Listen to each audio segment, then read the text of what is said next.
everybody, and welcome to today's Q&A Cafe, SAP by Design. We're going over the key features for the latest release, 2105, with your host, Laura Herculo. I'm Catherine, and of course, I'll be facilitating this Q&A Cafe. If you have any questions, please feel free to type them into the questions or the chat box, and we will get to them towards the end of the presentation. And we hope that you guys will join us for our next couple of Q&A cafes. For next week, we're still in the process of rescheduling, so keep an eye out for that. But without further ado, I will hand it over to Laura. Great, thanks, Catherine. Hey, everybody, good to be here again for, as you've been on many of my webinars for new releases, one of the 4 favorite times of my year, favorite times of release time. So this is the new May release for Business by Design. We're going to go over all the features that were there. We'll dive into a couple, and then on the biggest topic that got released with this, with 2105, which was customer consignment, I'll be doing a separate Q&A cafe. I'm going to go through a quick example today just to show you how it works, and then we'll go into a couple in-depth setup and configuration Q&A cafe. I think it's on the 9th, so not next week, but the week after. So join us for that one. But that seems to have been the very much biggest topic. If you've read the what's new notes and blogs and things like that, it's covered over pretty much every aspect of Business by Design, from finance to supply chain and customer relationship management. So we're gonna start at the top and work our way down, starting with CRM. We'll go through the cross topics, financials, human resources, SRM, SCM, and then mobile I tacked on at the end so we can talk through a little bit of that.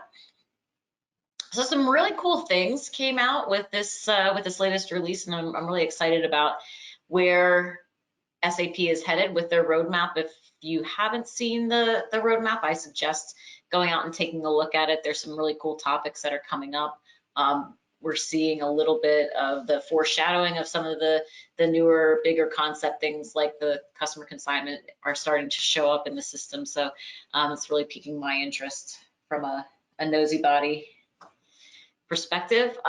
So from the customer relationship standpoint, great new feature for those of you that do use the contracts functionality in ByDesign. This is the first iteration of this functionality, and then it's going to continue to change as within the next couple of releases. It's the start and the end dates for a contract. So prior to this release, if you're using customer contracts, you basically just got an invoice for the contract and you had no idea what billing cycle it was, whether it was daily, weekly, monthly, quarterly. Now they have added a new function which you have to go into and activate within application and user management in form template maintenance. You'll have to go in and add the start and end date for the contract. There's a blog and there's a whole video which actually show you where to do it. It's very good. I know when they added invoicing schedule to something else, or the contract start and end dates before, we showed that in one of the other Q&A cafes. But I attached the blog and video links so you can download them if you need to, or if you want to. Wherever I could find ones, there's a lot of information out there. And then if you're trying to go through this and have trouble putting it into your contracts, just reach out to me and I can walk you through it. The one thing there is that it's going to show you every contract period, and the next iteration is going to be showing you the start and end date of the period that you're actually in. So there's three pieces of data that come out now. It's like the start of the period, the end of the period, and then the billing date, because you might actually release your invoices maybe a month prior to wanting to be paid or things like that. So you're going to see all that, but it's on a line-by-line basis, which means your contracts, if you have long 4, 5, 6 year type contracts with quarterly billing or monthly billing, that detailed data could get quite large. So just think about it if you want to use it for the next 3 months, or hopefully wait for that next iteration of the feature. Global trade identification number is now supported for kit header products, and that's going to be through the whole order to cash process with scanning and everything enabled. So you can just scan the UPC for the kit header, and that will automatically bring in all the child items. The master quote ID is now displayed on output forms. That's another one, just like the start and the end dates for the contract. It hasn't been put in globally to all of the forms that are out there. It's one of those things that you can bring in as an optional display through application and user management and form template maintenance.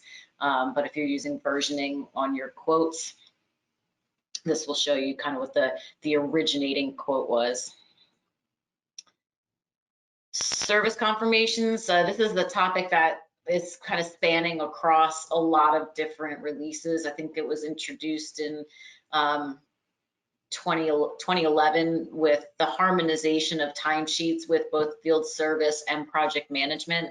So service confirmations for the intercompany scenario are now going to be supported for that. Customer consignment, like I mentioned, you'll see this is kind of spans across all the applications. I'm going to wait till I get to supply chain management to walk you through through an example of that. Then moving on to the cross topics, this has a lot of really cool stuff that just came out, and I'll pop into a couple different things. The first one is the integration to Microsoft Teams. So I kind of have this configured here for myself, and I'll pull it in real quick. So I've got let me swing this guy over to my main screen here. Let's see. Oh, where is that? Hold on. Let's go back into. We'll actually look at it that I have in production here.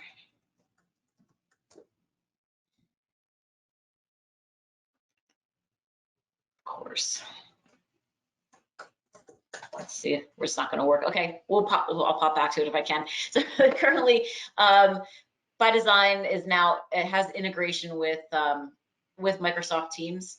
So you can now bring in all of your data. All right, now it's working.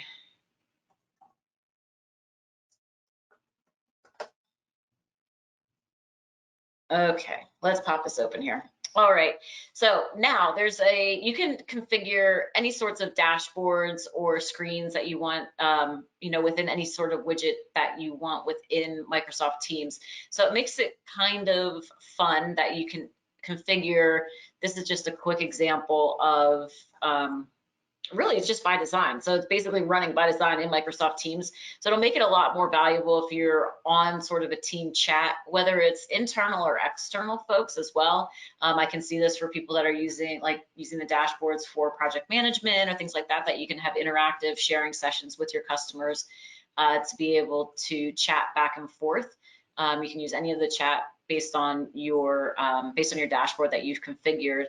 And then they're all the same type of functions. So right directly within the window in the app, I can drill into any of my KPIs or reports and do the same types of functions and basically run ByDesign straight through Teams. It was at one point,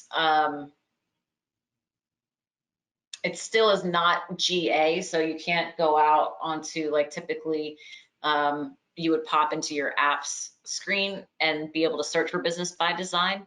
But until, I think there's a slight issue with the responsive design.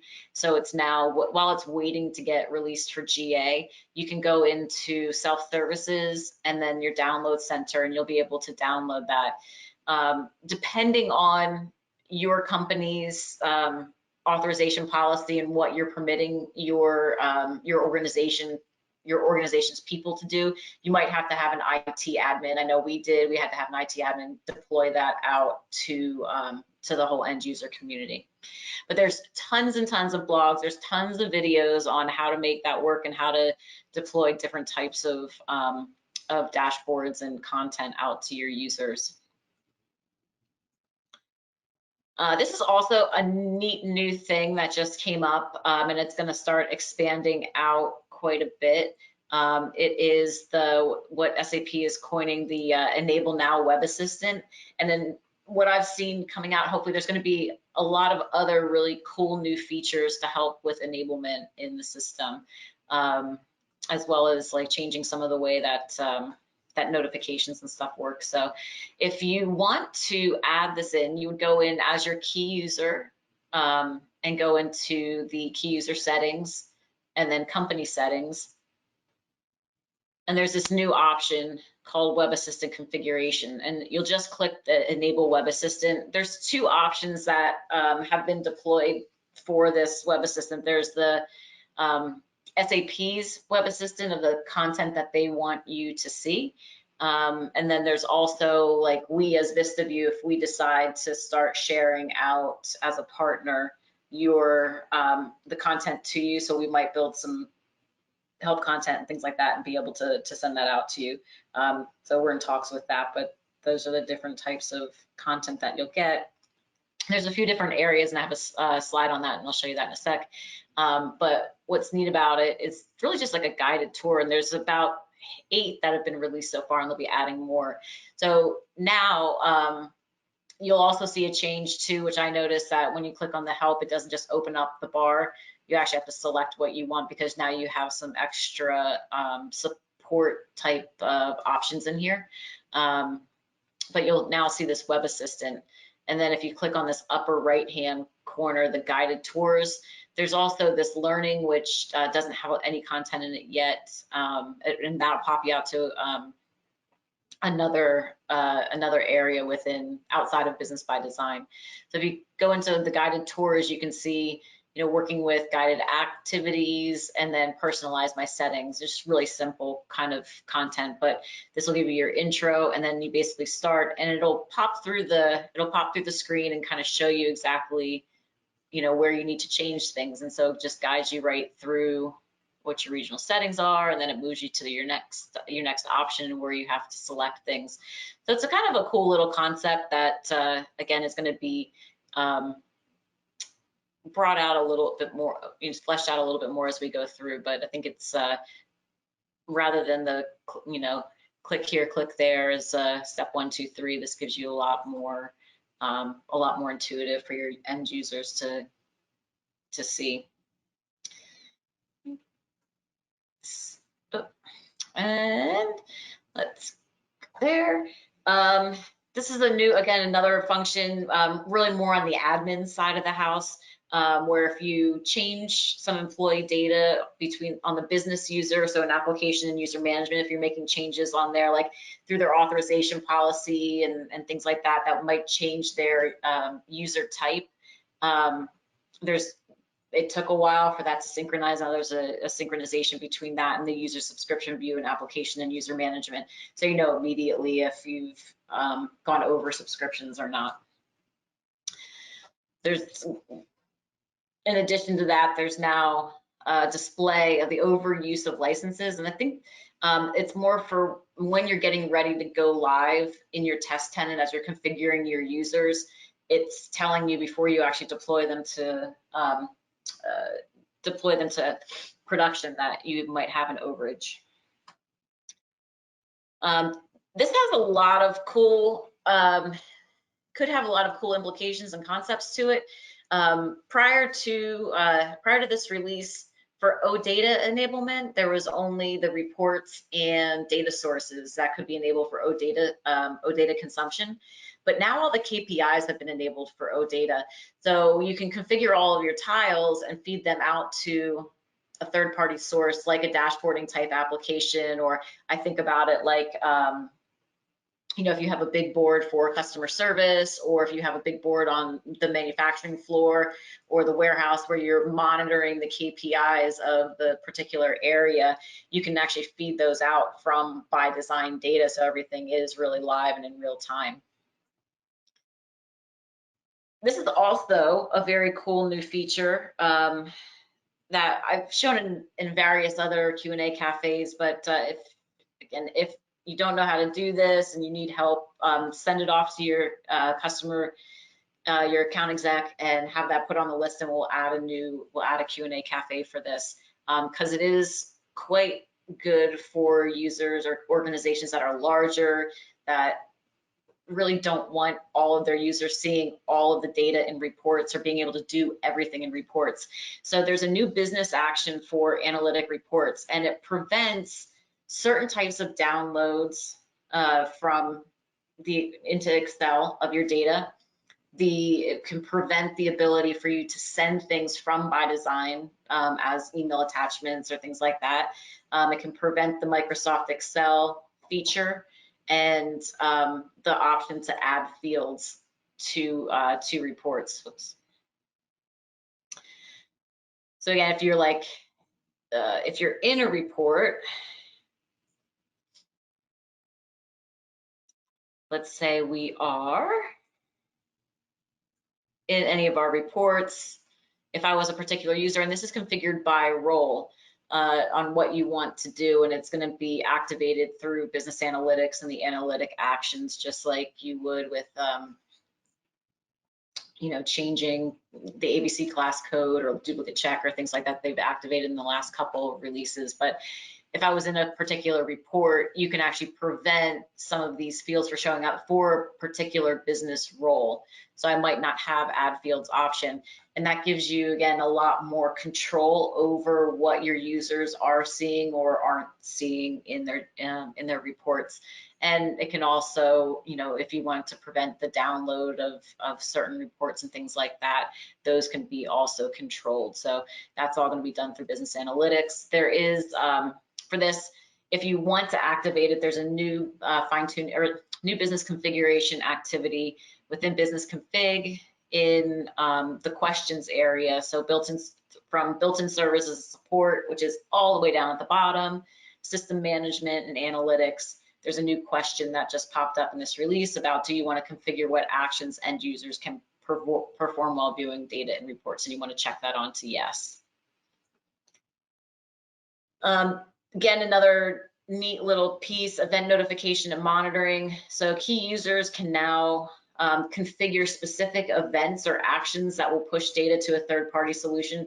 And maybe if you're using OData services to exchange information, you can actually configure like a push of data that would happen when it's triggered from ByDesign, as opposed to maybe a scheduled type update. So I'm making an update to a customer master address, and I have an integration to Salesforce that can push the information out, as opposed to having to wait for an integration. And then you can also monitor as a key user what data is being pushed out through a new option. And so this can actually be found in application and user management. And then you would add this into your user. There's two new work center views. As if application and user management isn't large enough already of a work center, we have two more options in there for event notification and monitoring. I read this randomly that the help bubbles are no longer supported from the errors. So if you're entering a sales order and you get an error and there's like the help in the circle at the back of the error message, you could click on that and that would take you into the help and then the search, and that would sort of bring up some sort of answers and whatnot. But now, unless you have the Google integration activated on your help, it supposedly is not going to show up. Those answers aren't going to show up anymore. And again, there's a huge blog on how to activate that. And if you haven't in your system, I would highly recommend you or your IT folk add that in, because that's typically where I find quite a bit of the answers that I'm looking for, because it'll go out and it'll search blogs and things, and not just the help content that's embedded within ByDesign. It goes out to a broader area. All right, so again, here's that web assistant. This is just the quick click on here, what to enable, how to get there. And then these are the 10 new supported guided tours, and then where you can actually get them from. So when you click on the sales orders work center, you're going to be able to create a sales order, all that other good stuff. So basically, in most cases, it's going to take you through a procure to pay cycle and an order to cash cycle for a stock, from soup to nuts, and then also being able just to create a general project. So it's laying a lot of the framework out for us to get a lot more of these guided tours entered. All right, on to financials. Don't have a lot to, I don't have anything really to show in here. This is more just additional features, functions that have been added, kind of just augmented. When you're going into manage open items on a GL account that you have open items managed, the open items in the current period is going to be your default view. I guess it was open up to everything. We now have the ability to enter the external reference for any sort of manual tax entries in the tax management work center. This is a big one, I think, that I've heard, at least from some of our customers, when they work with a lot of banks or the same bank and a lot of different branches with different routing numbers. We now can upload the bank branch details in data migration when you're uploading the bank directory. And then there's been some more general additions to lease contract management. So there's a new function for lease contract transition date can be maintained in the general ledger from the master data companies, and then lease contract transition date. And this is for really the migration of the leased contracts. So if you're like in a mid-lease term, you can basically set the date back to the beginning. And I think before, if you would migrate in midstream, it would put the values of kind of up until the point where you migrated and then afterwards into two different accounts. Now it's going to merge all of that data into one GL account. And then if anyone's using the public sector version of ByDesign, lease accounting is now enabled for the public sector version, where funds and functions can now be assigned to the leased objects. Right, on to human resources. This is another one of those continuing topics. You'll see, just like consignment, we'll see kind of spreading out over a couple of releases. The whole service management harmonization is a big topic in HR. So there's some new views have been added in here from the service confirmation, all the related fields of like what the service order was, what the quantity, the time, any sort of overtime pay or things like that. Can be viewed in the common task area for managing my area. So again, if you have team members that are working on both field service orders and projects, you can see all their time recordings and then the subsequent details related to either the project or the service order. If you do or do not know, the data that's contained in both of those objects are a little bit different. So if I was in like my timesheet, again, you'll see if I'm entering the service order, we'll see new service order categories in the repair, what the service confirmation ID is, and the service confirmation quantity is now going to all be displayed in there. All right, there's now an approvals option for edits on the service time confirmation. This is another area where if you want your managers to approve the time confirmations for their team members, you would go through and activate this through human resources in business configuration. So it's human resources, time and labor management, approval, and then the area is manage approval for your timesheets. So if there is somebody entered a timesheet, it went through the approval, they went back and they changed the time, there'll be an approval process now for that to go through and make that update. And then if a service confirmation time has been canceled, a task is going to be created in the work view of the time administration. And only because, like, if you think about the changes that for time entry purposes, typically a service order is a very short amount of time. As soon as that job's done, they might submit their time and then immediately it's going to get invoiced. So if they're backing the time out, you're going to not see the cost associated with it, and you might have your invoicing might get jammed up. So that's a good new option to have in there. There's also now multi-day support for service confirmation time recording. So I can do a multi-day job and split that time up amongst multiple days. On the project side of the house, there's a new, again, another cool report that's just gotten added, which is there's a new data source for planned work assignments on projects. Again, giving you a lot more visibility into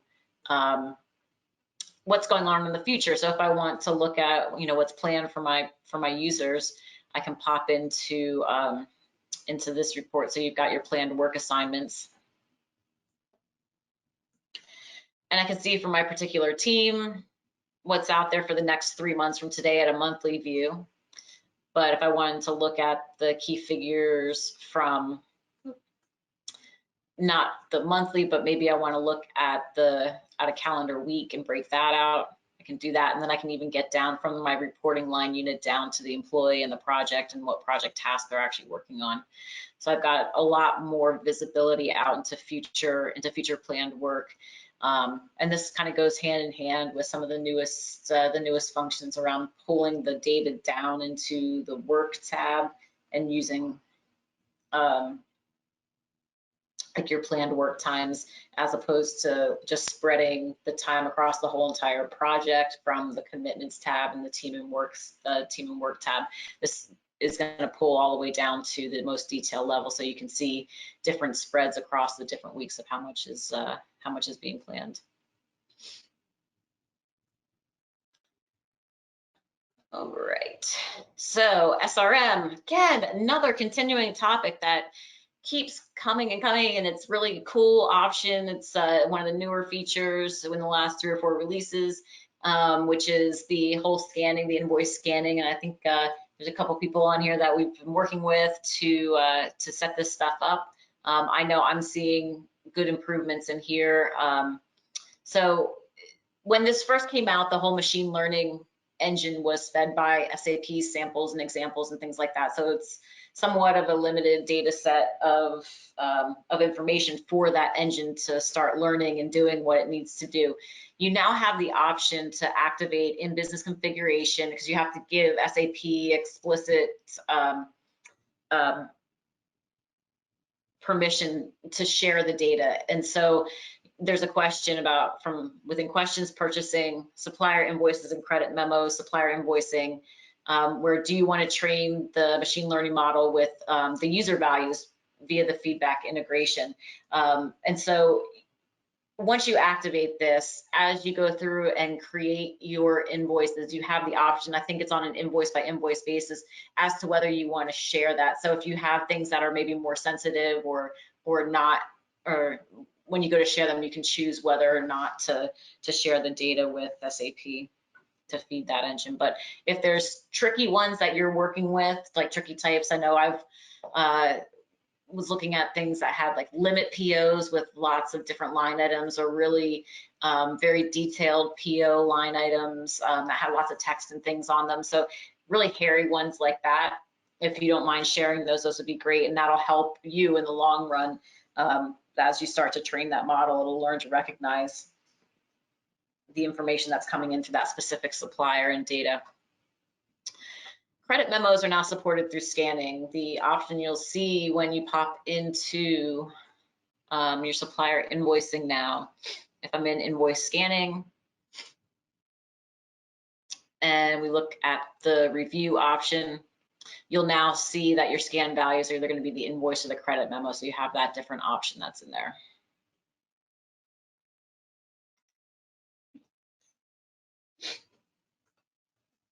And then prior to this release, there was that button that you'd always have to click on here, synchronize master data, to make sure that the information that you had active in your system was getting back to the engine to update, to recognize supplier addresses and things like that. Now that goes through a regular synchronization process. You don't have to worry about it unless you're doing a whole bunch of changes and then uploading a bunch of invoices. Return to suppliers now support serial numbers. There's also the ability to change the specific address for the supplier when you're doing a return.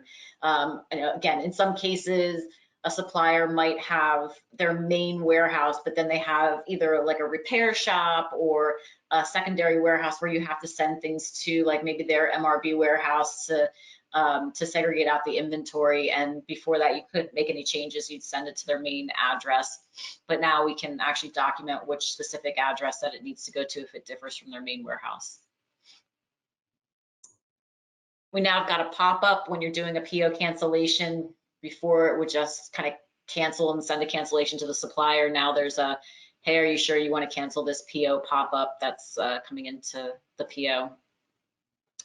This is one that we used to have 2 releases ago. It got jammed up and now it's working again. So this was a problem where if you actually wanted to change the product category of an item on the item master and you had existing price lists, you would get errors that say you couldn't do that. So you basically have to remove that item from any price list that you had out there, change the product category, and then go back and re-add the price list. They've fixed that now. So if you do make changes to the product category in the item master and you have existing price lists that are sitting out there, the system will take care to update the price list with the right product category. This is a cool new one. So this is, again, one of my little fun things that are popping up that are going to be the precursors to functionality that has been long awaited within ByDesign, and that would be true landed costs. So if you've looked at the roadmap, in the next 2 to 3 releases, the new features for landed costs will start to pop open. But as the first step in this is the ability now to open up the cost distribution. So before it was always just an even spread based on value, and now you can actually change that dynamically. So if I was doing a landed cost item, I'll walk through just an example in here real quick.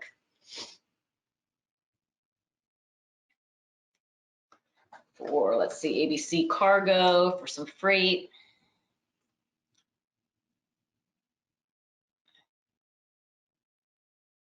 And we're doing a landed cost item, so we're going to make that additional cost debit item.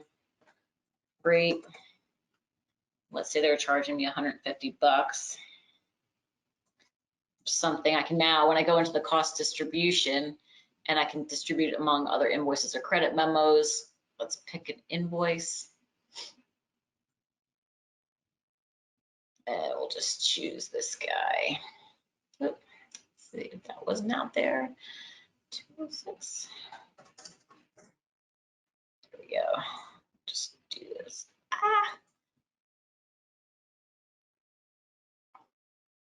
There's no lines in there. Oh, there we go. All right, so now when I'm popping in here, I can take all these different items and now I can switch and change this to, you know, 12, or I could change this to 10 or whatever I want to do. So it's getting us a little bit closer to being able to calculate some distribution based on other factors besides just value. So I can do it based on quantity or things like that. So again, keep looking for landed costs. It'll be coming. I think one of the first iterations is going to be being able to assign landed costs to inbound deliveries or inbound delivery notifications. So if you've got goods that are on water coming over and you receive the freight invoice prior to those goods being received, you typically would have to wait, but now that's going to be hopefully addressed in the next couple of releases, that you can apply landed costs to incoming goods that haven't been physically received yet. All right, my favorite topic, always supply chain management, consignment stock. I'm going to walk you through an example of consignment stock in a second. There are a ton of blogs and information around the consignment stock. It is pretty well taken care of, like basically from soup to nuts of a lot of the information. So you'll see things like valuation of consignment stock. All the reports have been updated with all of the consignment information, consignment inventory, and things like that. So I think you'll be pretty pleased if you do have a consignment situation.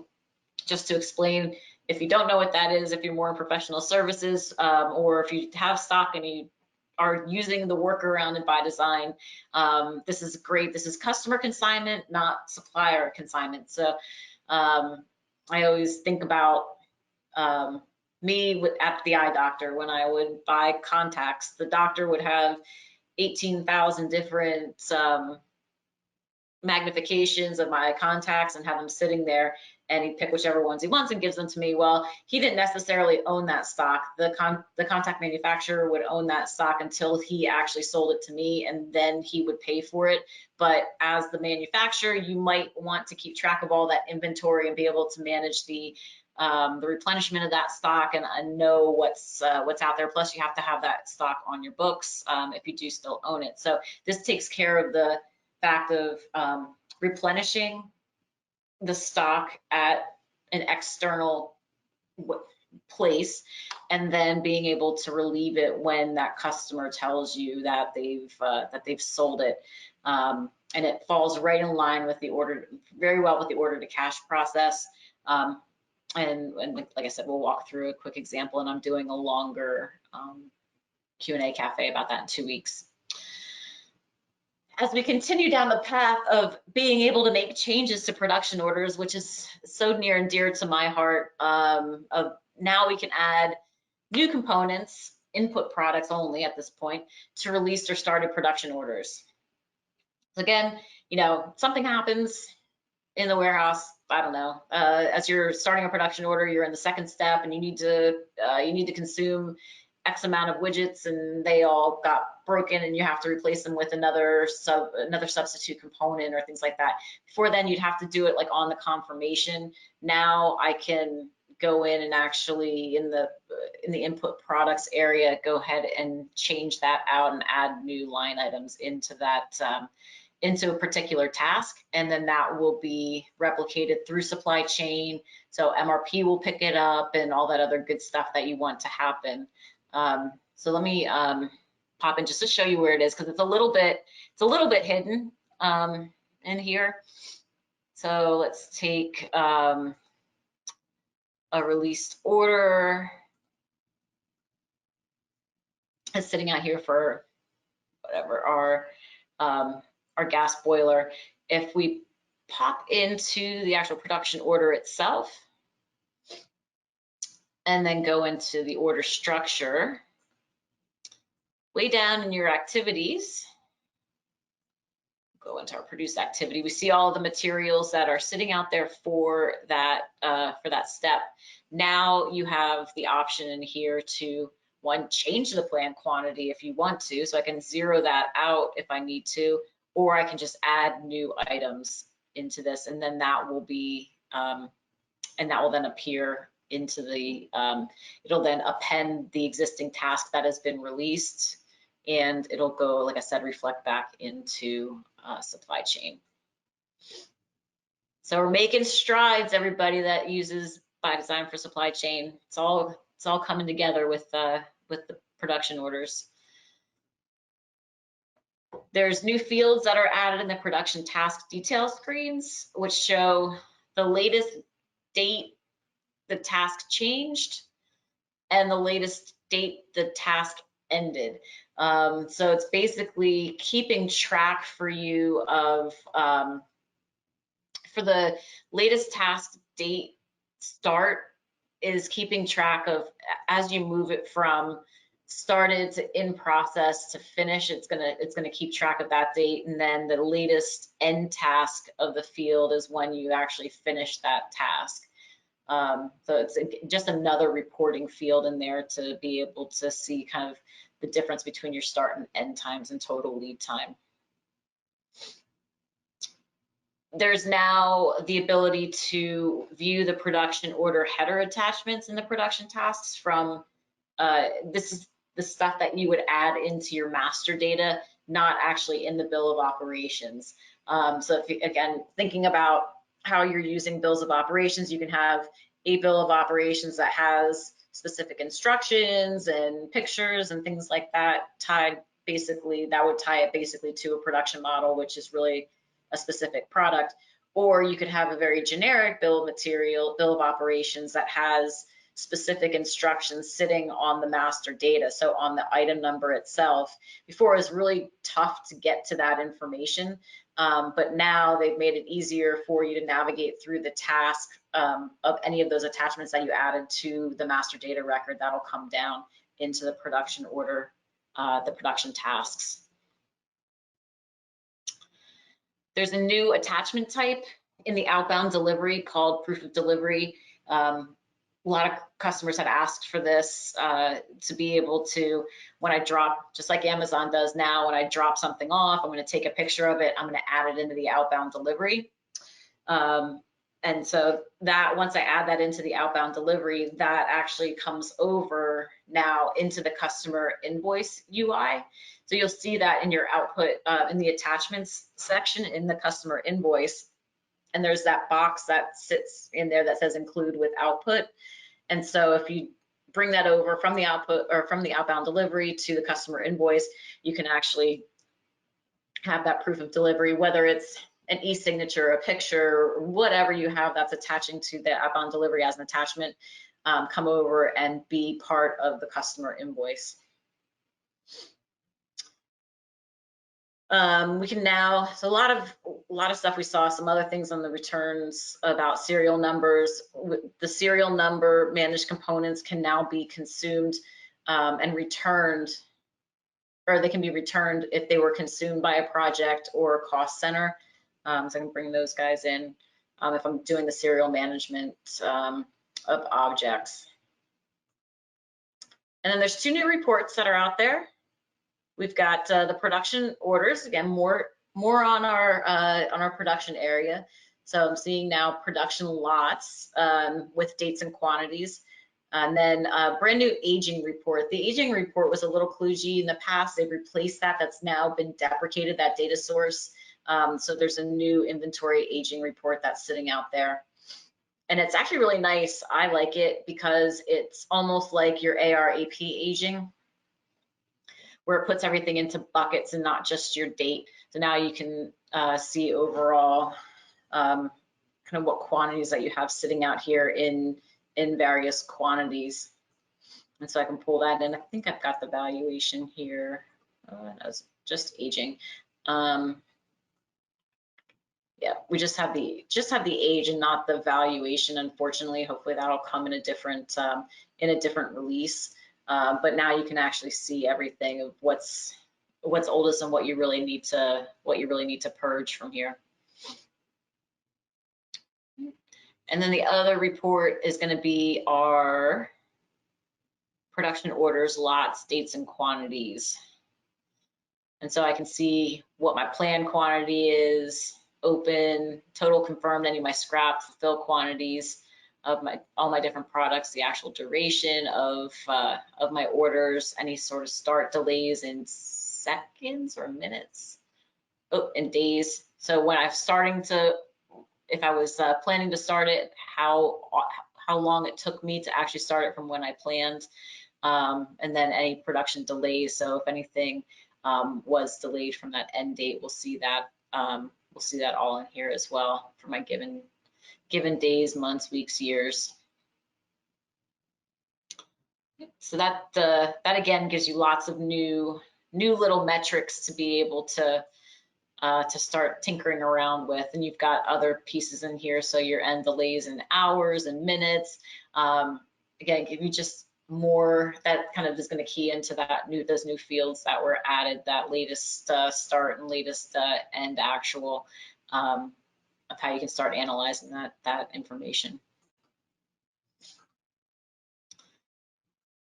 Okay, and then I think our last topic in here, yep, our mobile. Okay, if you use any of the mobile stuff, there have been some kind of merging of functionality from standalone applications into the standard BYD mobile.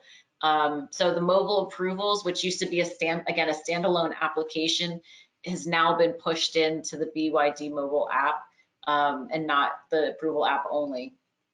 So with that, I think we've mentioned it or sent it out at least from VistaView to our customers, but along with the mobile approvals, with the last release, and I don't think I mentioned it on the last Q&A Cafe, they made some changes to the licensing rights. If you've got users that are just doing approvals, either on mobile or on the UI, you can reduce them down to a self-service license. They can be just self-service, or if you don't have anybody doing it and you have someone maybe on behalf or substitutes doing them, so you don't have to consume a full license like we used to, you can now start bringing those guys into the fold.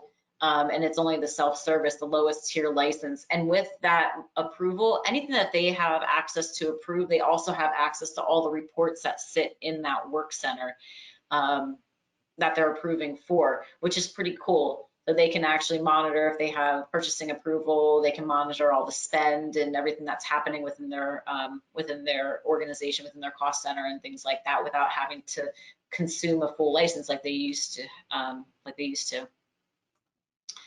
Time recordings now enabled in the mobile app, and not only the time application. So there is still a standalone time application, but now you can also do time recordings from the mobile app. Another new feature, push notifications, badges, all that other cool stuff are for both missing time and manager approval tasks are out. So you can now get, just like you would a text message or a like on Facebook or whatnot, you got the whole ability that'll send out a badge or, again, a banner directly to your phone to tell you that you have an approval task. So you're not missing anything anymore, or having to log into the mobile app every time that you opened your phone to see if something new popped up. This was sort of a beta release in the last release, but now it's GA.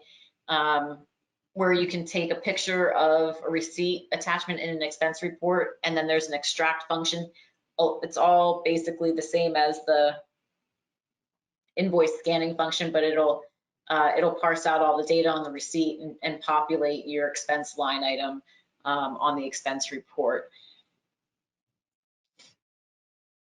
And then the time recording app, again, continuing on that ongoing topic of the harmonization of service time and project time. The time recording app now supports service-based time. And that is all I had for today that I was going to cover, and hopefully that's enough. Oh, I was actually going to go through a quick example of the customer consignment so you can see that. All right, so let's walk through that and then we will call it a day. So I'm going to go in and create a new sales order. And then first just showing you that, you know, from an inventory standpoint, we've got our consignment. So I've got 99 eaches in this, in my P1100 storage location. So in my warehouse, I'm going to go ahead and I'm going to fill up my customer with some inventory. And so we'll say, yeah, I'm consigning some inventory to Home Depot. Force that to go out immediately. And we'll send 10 eaches out to that guy. So what's now been introduced, if I pop into my view, into my extended view of the sales order, there's a new item type called consignment. And then when you have that set up as a consignment order, you'll have two options that are now in. It's automatically going to default to consignment fill up, which means basically I'm taking my inventory out of my inventory and consigning it to Home Depot store 6379, but I still have it sitting on my books. So in the past, when we had the consignment stuff, we would basically have to set up virtual warehouses and use a series of stock transfers to move things in and out. If you had a lot of locations that you managed that way, it was really, really cumbersome. Here it's super, super easy now. So if I do my consignment fill up, everything flows through just like a standard order through all of your outbound delivery and all that other good stuff. So it's just like a normal order, and you can use all the standard logistics processes. And I'll just do a quick movements. I'm gonna actually just post these out. So this is very transparent to anyone in the warehouse. They have no idea that they're moving things to a virtual warehouse or anything like that. Actually, it's the wrong guy. This is the right one. And we will just release that. So now what happens, rather than sending it off to an invoice or having it sit and being stored in, like I said, a virtual warehouse, when I refresh this, we now have a new line that opens up that says I've got 10 eaches that are sitting out here. You'll notice that they're not in any sort of stocking location, but the custodian has now been denoted as Home Depot. So I have complete full visibility without a lot of extra work to see exactly who has what of my inventory. And then the same thing will happen on the flip side when they go and they actually consume it. And again, it runs through the same type of process. So let's say in this example, you know, at the end of the month, Home Depot only used, or they only sold like 8 and they still have 2 in stock of this of these goods. So we'll just relieve 8.